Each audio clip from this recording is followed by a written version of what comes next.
In less than 48 hours, Israel carried out airstrikes on 3 different fronts, all while Iran is claiming that they don't have anything to do with the Houthis in Yemen. There are some crazy things happening in Israel. Let's get into it. I'm Justin Hilton, and this is the Israel Guys. The Israeli Air Force has been very busy for the last 48 hours. First, on Wednesday night, they conducted an airstrike on Khan Yunis in southern Gaza and eliminated the head of Hamas's internal security force.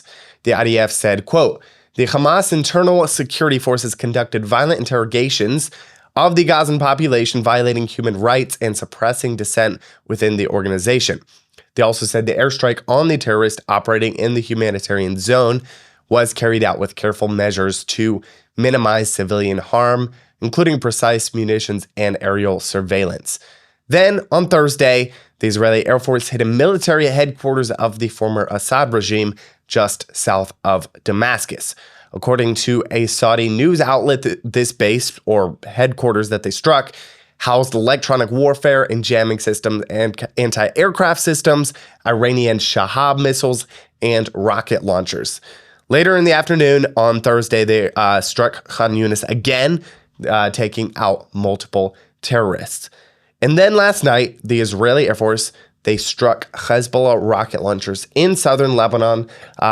So apparently, Israel asked the Lebanese armed forces, not Hezbollah, by the way, to confiscate these launch pads. The IDF said that they, quote, posed a threat to the Israeli home front and our forces. Well, the Lebanese armed forces did not confiscate them, so Israel had no choice but to bomb them because they were a threat. An IDF statement said, quote, "The IDF will continue to act to remove any threat to the state of Israel in accordance with the understandings of the ceasefire agreement." Now, the ceasefire referred to here being the one that they agreed to on November 26th, which Hezbollah and the Lebanese armed forces broke multiple times. Speaking of Iranian proxy groups, the Houthis in Yemen once again fired a ballistic missile at Israel this morning. It's the 8th time in 2 weeks. The IDF shot it down, and there are reports of debris falling inside of Modi'in, several people injured. But all of this is happening as Iran is claiming that they're not connected to the Houthis in Yemen and that they didn't arm them. So first of all, Ayatollah Khamenei said on X a few weeks ago that the Islamic Republic of Iran doesn't have proxy forces. If we decide to take action one day, we don't need proxy forces. Thankfully, Community Notes straightened about pretty quick. They said Islamic Republic of Iran has several proxies in the Middle East. Well, now they're denying that they're arming the Houthis at all. On Monday, Iran's UN representative wrote to the UN Security Council to accuse Israel, the United States, and the United Kingdom of trying to scapegoat Iran at a Security Council meeting about Yemen earlier that day. He wrote about, quote, "Accusations of Iranian interference in the Red Sea are baseless fabrications designed to inflame tensions and serve as a pretext for further destabilization of the region by the United States and its allies." He added that accusations that Iran was interfering in Yemen were, quote, "baseless fabrications." That's not very smart of him, seeing as there's pretty good evidence that not only are the Houthis a proxy of the Iranian regime, but that they're actually getting their arms directly from them based on the similarity of the weapon systems they used and arms that were seized in the Red Sea.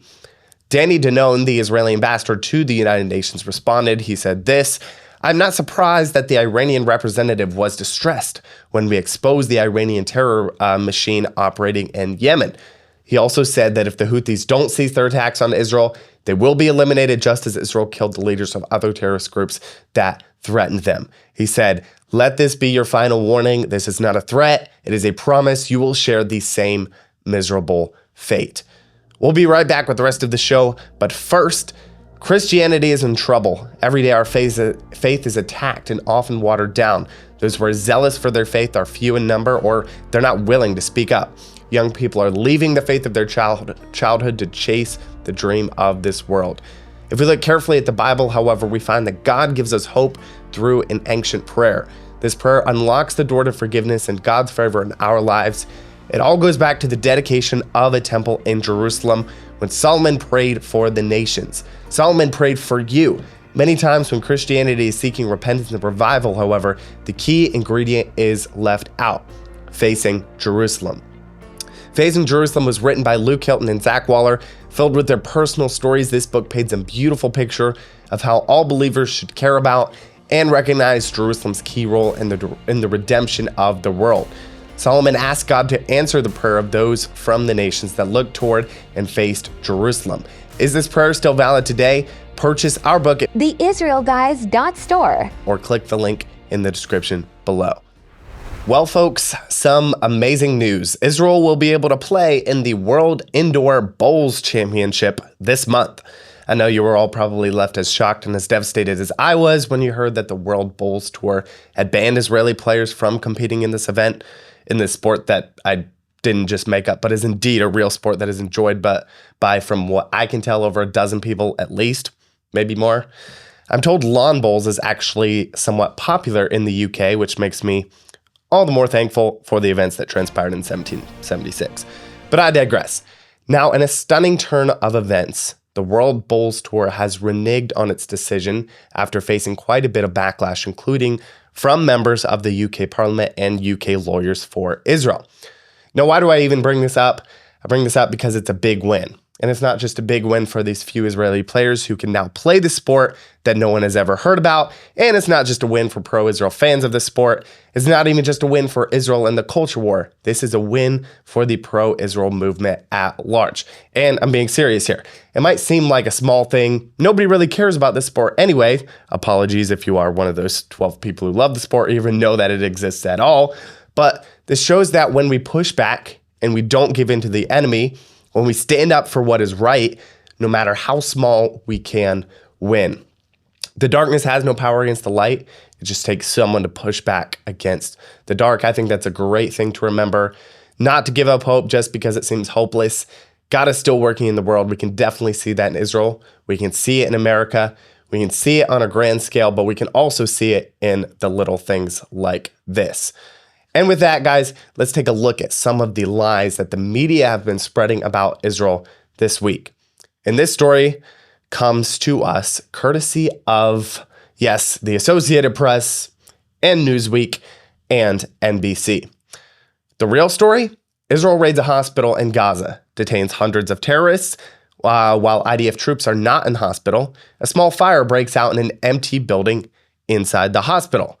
After examination, no connection was found between IDF activity and the fire.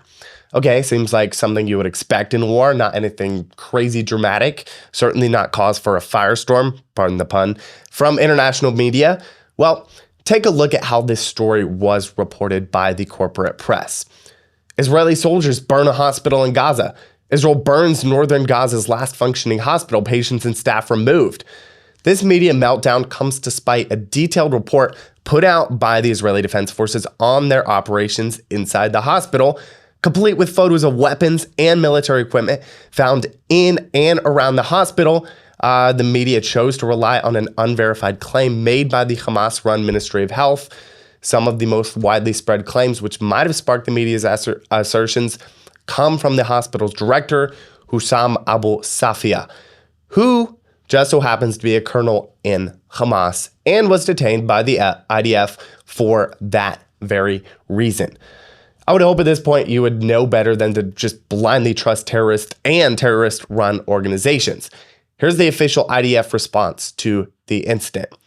Today, the IDF started a counterterrorism precise operation in the area of Kamal Adwan Hospital.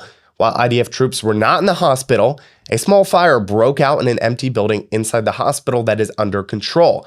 After preliminary examination, no connection was found between IDF activity to the fire. Meanwhile, headlines are exclaiming, IDF troops burned the hospital. Running with unsubstantiated reports on the cause of this fire shows nothing but questionable journalistic integrity. So, there you have it.